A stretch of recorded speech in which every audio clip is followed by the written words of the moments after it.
if you guys are still here, thank you. We're 30 minutes in.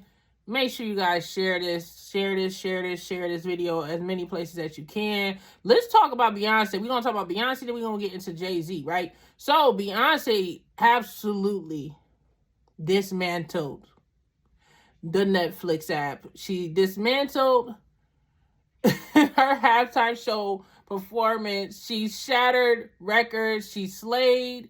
She killed it.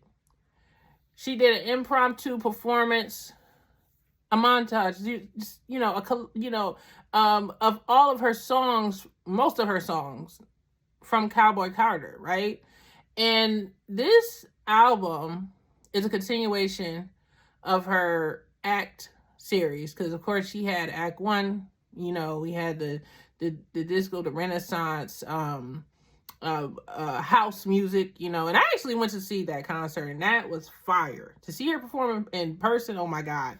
So I had to tune into Netflix because I actually seen Beyonce perform in person last year, and I was like, I know it's going to be a great show, and she started off, and she was in the back of the stage at the side of the stadium.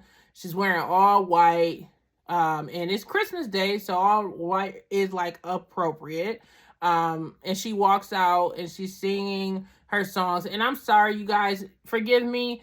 I didn't really get into Cowboy Carter like that, so I'm not going to be like, oh, she went into this song and that song was produced by. I'm just going to tell you guys what it was, and you guys go see what it is, okay? For verbatim, right? So she starts it off and she's singing with these I think it was 4 other Black women.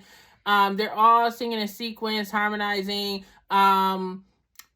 One of them was Tandell, and the reason why I'm highlighting her is because it was a comment that was on her X page that went viral. Basically, the person saying that she was going too hard wanting to work with Beyonce, and she was basically saying that one day she wants to work with her and she's going to be, going hard to do that. And this person was talking that, right? And then she actually performed with Beyonce right there at the Christmas Day halftime show for the Ravens and the Texans.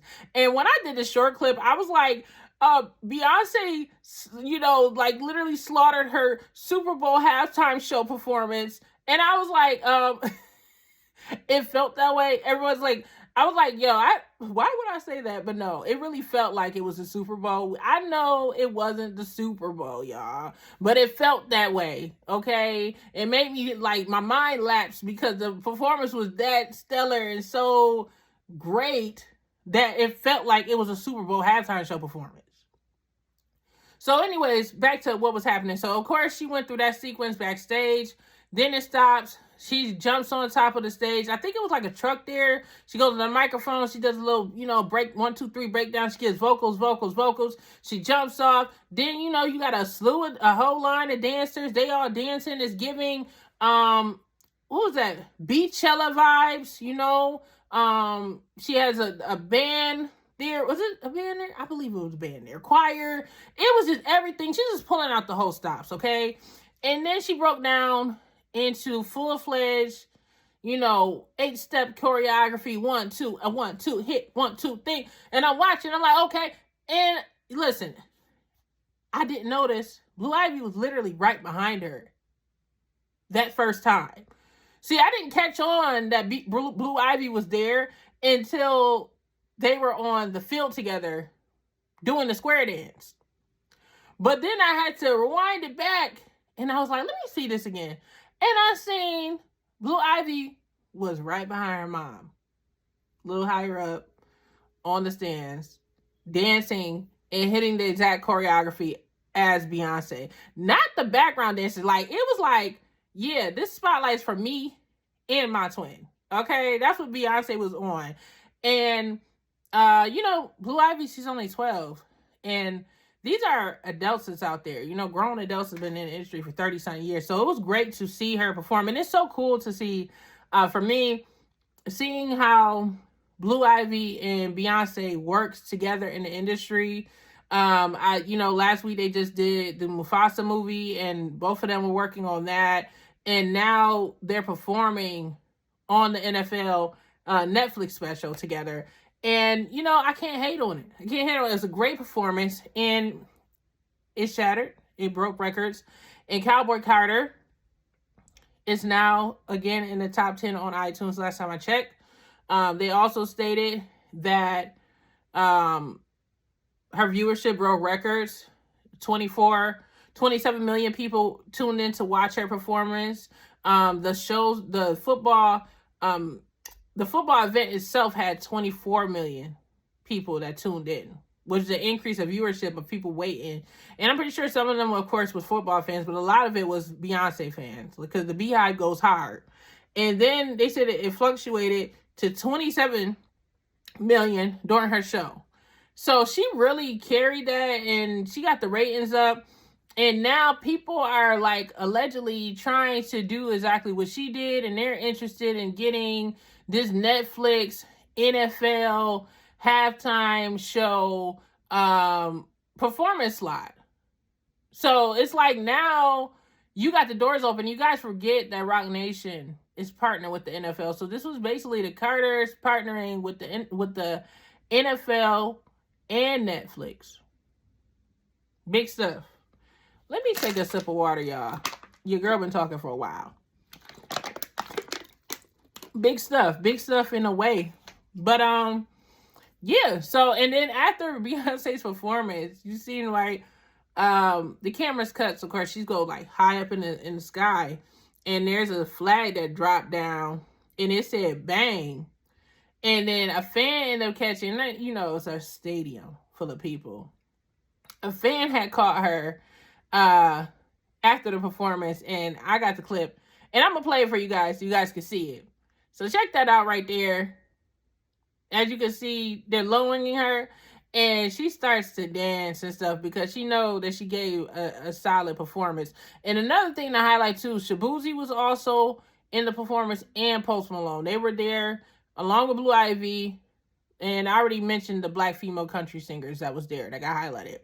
And of course, Beyonce was banned from the CMAs. They said it wasn't country music, but Beyonce has gained Grammy nomination, album of the year, and everything else for next year. So you really, in the words of her Renaissance album, these people, they ain't stopping her. Like, really, she's going to keep working and keep doing what she's doing and keep building her brand at the end of the day. She doesn't, and I know what all this craziness is going on with the Carters, everything is going on with her husband, everything else. It could be easy for Beyonce to just be wanting, like, I don't even want to show my face. I'm staying away from public, but she's literally still working and moving forward no matter what's going on.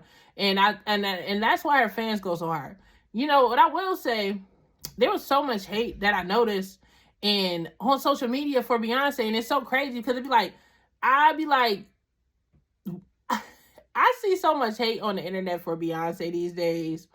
When they say these numbers and be like, these many people tuned in and this, and this, I'd be shocked because I'd be just like, do haters watch that bad? Or like, why is it that she continues to shatter and, raising the standards as a performer? Meanwhile, people are claiming that they're not watching. Somebody is watching, okay? Or she wouldn't be getting the money she wouldn't be getting those performance slots, because at the end of the day, you gotta have the viewership. Y'all comment below about that. I think that was everything in regards to that performance. She really killed that. Really killed that. Oh, she also went to Instagram after the performance. Like, her marketing team, they be working hard, fast, and they know when to drop some news. So she had revealed that on January 14, 2025, something was coming. She came out she was advertising, she put up a video of her coming out on a horse that said, "Look at the horse" as the caption. And then at the end of the video of her on the horse, this white horse, whatever, it says January, it says 1/14/2025. So it says 1/14/2025, excuse me. So the fans are speculating, could she be going on tour? Now, there has been sources claiming, allegedly, that she's gearing up for a stadium tour for Cowboy Carter. I can't say I'm going to attend. I attend the Renaissance. I like to attend concerts where I actually know I gave the album a good listen. I listened to her album, but I'm still not into country. And I don't even care if Beyonce singing country. I'm not going to fake and say that, oh yeah, I love that genre just because it's her. You know what I mean? But I'm gonna support it. And the way that she displayed that made me be like, yo, let me go ahead and get an album and listen. So maybe she did help me like country a little bit. But they don't consider it country, right? Because Beyonce black. You can't be black singing country music. Who made up that rule? We don't do that in the R&B sector. We don't be like, oh, he's white, he can't sing R&B. Like, always been the open people. We've always been, and we're not gonna go into the music roots. We'll go into the music roots, the creation of music on another episode. But yeah,